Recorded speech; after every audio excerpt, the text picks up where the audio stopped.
महाराष्ट्र नवनिर्माण सेना प्रमुख राज ठाकरे के एनडीए के साथ आने की चर्चाएं तेज हो गई हैं और कई सवाल भी खड़े हो रहे हैं कि महाराष्ट्र में एनडीए को क्या जरूरत समझ में आ रही है कि तीन बड़ी पार्टियों यानी बीजेपी, एकनाथ शिंदे और अजीत पवार गुट के होने के बावजूद भी एमएनएस को साथ लेना पड़ रहा है।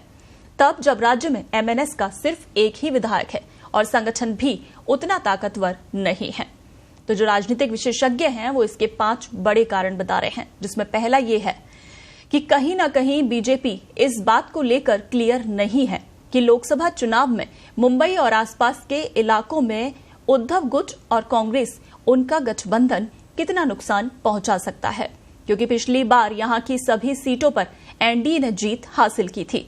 ऐसे में बीजेपी इस बार भी कोई रिस्क नहीं लेना चाहती है। ये नंबर पार्टी के लिए बहुत मायने रखते हैं, खासकर इसलिए उद्धव ठाकरे अगर मुंबई में कोई सीट जीत जाते हैं तो ये उनकी पार्टी के लिए बड़ा बूस्ट होगा और उसे काउंटर करने के लिए अभी भी मजबूत लोगों को अपने पाले में लाने की जरूरत है। दूसरा ये कहा जा रहा है कि महाविकास अघाड़ी और एनडीए के बीच में करीब 4% वोट का अंतर दिखाई दिया था। इसका मतलब साफ है कि अभी भी करीब 15% फ्लोटिंग वोट दिखाई दे रहा था। तो ऐसे में फ्लोटिंग वोट को समय रहते अपने पाले में लाने की कोशिश करनी चाहिए और उसे देखते हुए ही बीजेपी की ओर से राज ठाकरे से संपर्क किया गया।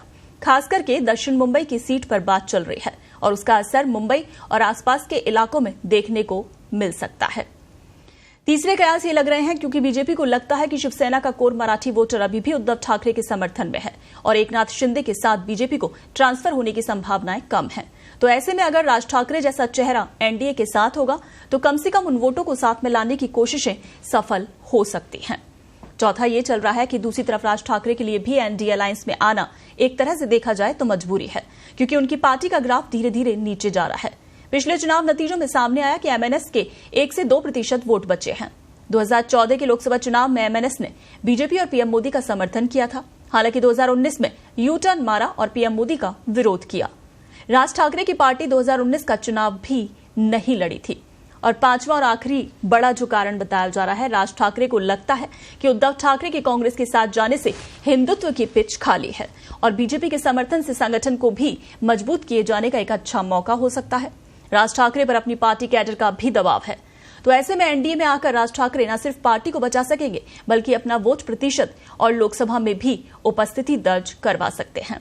रोचक ये है कि राज ठाकरे की ये बातचीत सिर्फ बीजेपी हाईकमान के साथ हो रही है, इसमें शिंदे गुट या फिर अजीत गुट को शामिल नहीं किया गया है और इसका मतलब साफ है कि जो भी गठबंधन की बातचीत होगी वो बीजेपी के साथ होगी। इससे विधानसभा के लिए सीटों पर बातचीत हो सकती है। फिलहाल महाराष्ट्र में एक नए राजनीतिक समीकरण उभरने की तैयारी को अंतिम रूप दिया जा रहा है।